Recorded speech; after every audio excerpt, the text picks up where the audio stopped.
जय हिंद साथियों, आइए आज हम क्लास 10 के 7वें चैप्टर को देखते हैं, यानी परंपरा का मूल्यांकन।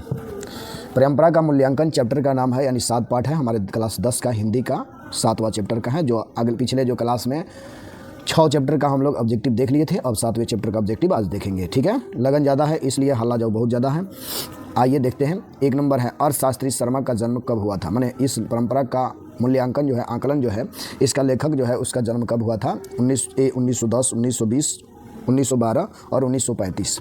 आइए इसका आंसर जो देखते हैं, आंसर वह आपका बी होगा।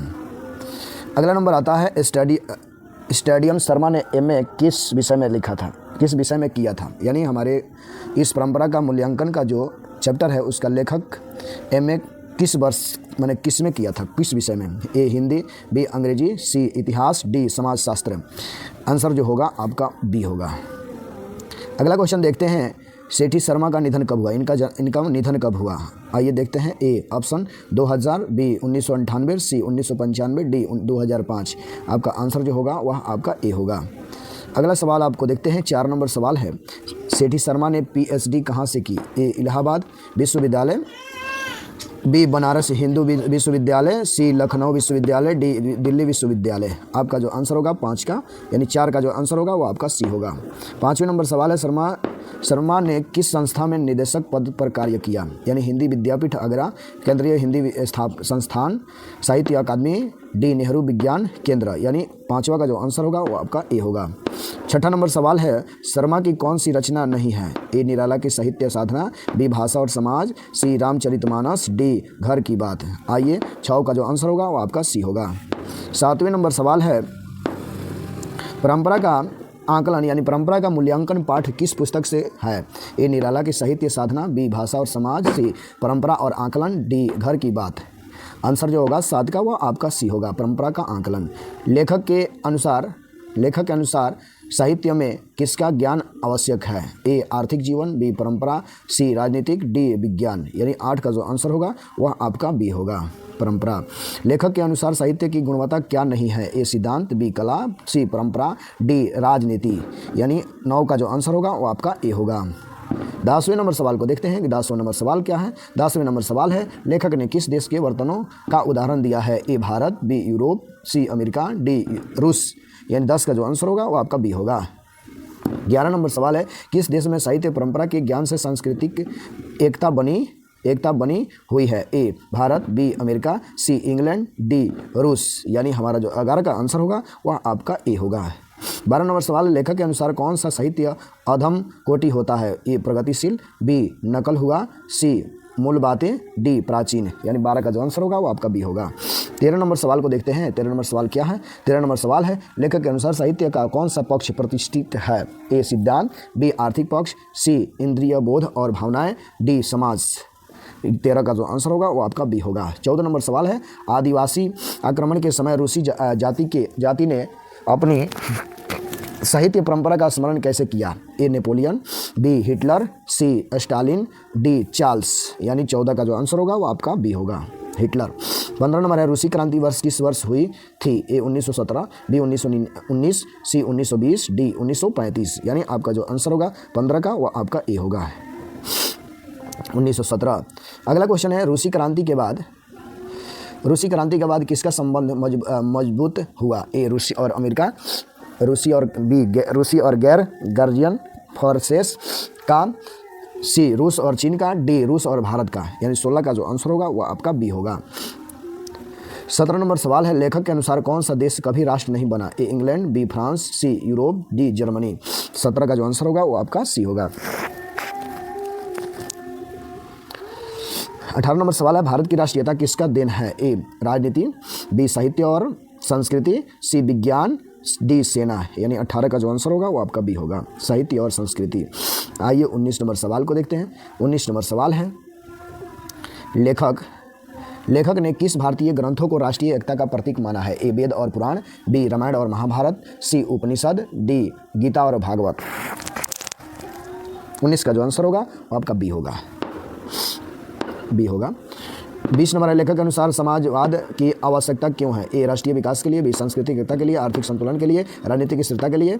यानी हमारा जो आंसर होगा 20 का वह आपका ए होगा। 21 नंबर है, पूंजीवादी व्यवस्था में क्या होता है? ए शक्ति का अपव्यय, बी शक्ति का दुरुपयोग, सी समाज का विकास, डी सामाजिक समता। यानी 21 का जो आंसर होगा वो आपका ए होगा। 22 नंबर सवाल है 22 नंबर सवाल है, लेखक के किस व्यवस्था की राष्ट्रीय आवश्यकता बताई है? ए समाज, बी समाजवाद और सी साम्यवाद और डी लोकतंत्र। ये इसका आंसर जो होगा 22 का वह आपका बी होगा, यानी समाजवाद होगा। समाजवादी पार्टी के बाद जनता क्या पढ़ेगी? ए रामायण और महाभारत, बी अंग्रेजी साहित्य, विज्ञान और गणित, डी दर्शन शास्त्र। यानी 23 का जो आंसर होगा वो आपका ए होगा, रामायण और महाभारत। 24 नंबर है, लेखक के अनुसार ज्ञानार्जन की भाषा कौन सी होगी? ए हिंदी, बी संस्कृत, सी अंग्रेजी, डी अरबी। 24 का जो आंसर होगा वो आपका सी होगा। 25 नंबर सवाल है, समाजवादी व्यवस्था में किसका अजीब उपयोग होता है? ए संगीतकार का, बी शक्तियों का, सी साहित्य का, डी सिद्धांत का। यानी 25 का जो आंसर होगा वो आपका ए होगा। 26 नंबर सवाल है, लेखक के अनुसार अंग्रेजी का अध्ययन क्यों होगा? ए भाषा के लिए, ज्ञानार्जन के लिए, साहित्य के लिए, राजनीति के लिए। यानी आपका 26 का जो आंसर होगा वो आपका बी होगा। 27 नंबर सवाल है, साहित्य के किस लेखक का मूल्य अधिक स्थिर है? ए राजनीतिक मूल्य, बी आर्थिक मूल्य, सी सांस्कृतिक मूल्य और डी सामाजिक मूल्य। 27 का जो आंसर होगा वो आपका बी होगा। 28 नंबर सवाल को देखते हैं। आइए 28 नंबर सवाल है, लेखक ने किस कवि का उदाहरण दिया है? ए शेक्सपियर, बी टेनिसन, सी मिल्टन और डी किड्स। यानी 28 का जो आंसर होगा वो आपका बी होगा, बी आंसर होगा। 29 नंबर सवाल है, लेखक के अनुसार कौन सा देश बहुजातीय राष्ट्रों के रूप में भारत का मुकाबला नहीं कर सकता है? ए इंग्लैंड, बी रूस, सी फ्रांस, डी कोई भी नहीं। आइए 29 का जो आंसर देखते हैं। 29 का जो आंसर होगा वो आपका डी होगा। अगला नंबर सवाल है 30 नंबर सवाल है। आइए 30 नंबर देखते हैं। भारतीय साहित्य के एकता किसकी देन है? ए रामायण, बी महाभारत, सी वेद और डी दोनों, ए और बी दोनों। आइए 29 यानी 30 का जो आंसर होगा वो आपका डी होगा।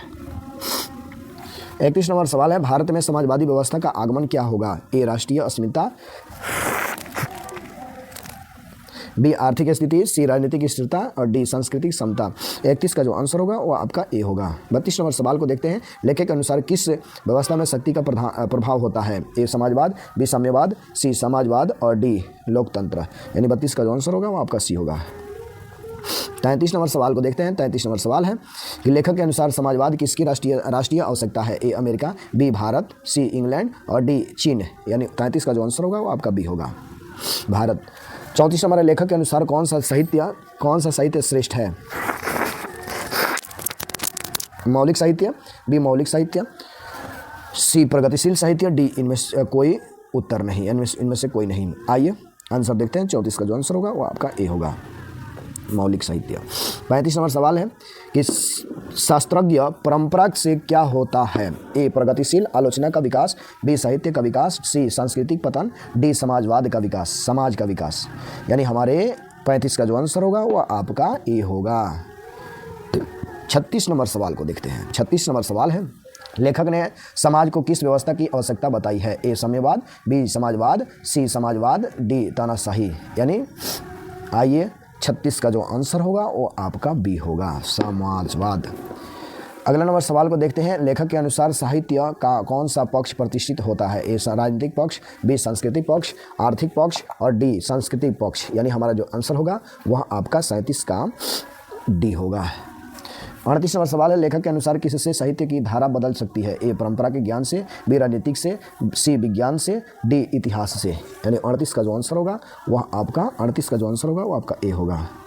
39 नंबर सवाल को देखते हैं। 39 नंबर सवाल है, लेखक ने सांस्कृतिक असुरक्षा का सूचक किसे माना है? ए मौलिक साहित्य, बी मौलिक साहित्य और सी प्रगतिशील साहित्य, डी कोई नहीं, इनमें से कोई नहीं। आइए 39 का जो आंसर होगा, 39 का जो आंसर होगा वह आपका जो है ए होगा। 40 नंबर सवाल है, भारत की राष्ट्रीयता किसका देन है? इतिहास, संस्कृति, राजनीतिक, दोनों, ए और बी दोनों। 40 का जो आंसर होगा वह आपका डी होगा। 41 नंबर सवाल है, लेखक के अनुसार कौन सा साहित्य कला की दृष्टि नहीं कर सकती है? ए मौलिक साहित्य, बी प्रगतिशील साहित्य और सी ए और बी दोनों। आइए 41 का जो आंसर होगा वह आपका बी होगा। 42 नंबर सवाल है, लेखक के अनुसार साहित्य संस्कृति एकता का निर्माण कौन करता है? ए मौलिक साहित्य, प्रगतिशील साहित्य, डी ए और बी दोनों। इनमें से कोई नहीं, यानी ए और बी दोनों। आइए 42 नंबर जो आंसर होगा वह आपका ए होगा। 43 नंबर सवाल है, 43 नंबर सवाल है, आइए 43 नंबर सवाल, नंबर गड़बड़ा गया है। 43 डैश डैश ने किन बर्तनों का उदाहरण दिया है? ए शेक्सपियर, मिल्टन और सेल और वार्न, सी किड्स और वर्ड्सवर्थ और डी नंबर टेनिस और ब्राउनिंग। यानी 43 का जो आंसर होगा वो आपका बी होगा। 44 नंबर सवाल है, साहित्य में किसका ज्ञान आवश्यक है? राजनीति का, संस्कृति का, परंपरा का और इतिहास का। यानी 44 का जो आंसर होगा वो आपका सी होगा। 45 नंबर सवाल है, 45 नंबर सवाल को देखते हैं। लेखक ने संस्कृति और सुरक्षा का सूचक किसे माना है? मौलिक साहित्य का, बी मौलिक साहित्य का, प्रगतिशील साहित्य, इनमें से कोई नहीं। यानी 45 का जो आंसर होगा वो आपका ए होगा, मौलिक साहित्य। 46 नंबर सवाल है, लेखक ने किन सांस्कृतिक एकता का प्रतीक माना है? ए रामायण का, बी महाभारत का, सी ए और बी दोनों का, डी वेद का। यानी 46 का जो आंसर होगा वह आपका सी होगा। 47 नंबर सवाल है, लेखक के अनुसार समाजवादी व्यवस्था से क्या होगा? ए शक्ति का प्राकृतिक उपयोग, बी शक्ति का अपव्यय, सी साहित्य का ह्रास और डी सांस्कृतिक पतन। यानी 47 का जो आंसर होगा वो आपका ए होगा। 48 नंबर सवाल है, लेखक के अनुसार किसकी व्यवस्था की राष्ट्रीय आवश्यकता है? ए समाजवाद का, साम्यवाद, समाज और तानाशाही। 48 का जो आंसर होगा वह आपका ए होगा। 49 नंबर सवाल है कि वैज्ञानिक परंपरा का ज्ञान क्या होता है? प्रगतिशील आलोचना का विकास, साहित्य का विकास, संस्कृति पतन और समाज का विकास। यानी 49 का जो आंसर होगा वो आपका ए होगा। 50 नंबर सवाल है, लेखक ने संस्कृति और सुरक्षा का सूचक किसे माना है? मौलिक साहित्य का। यानी आपका आंसर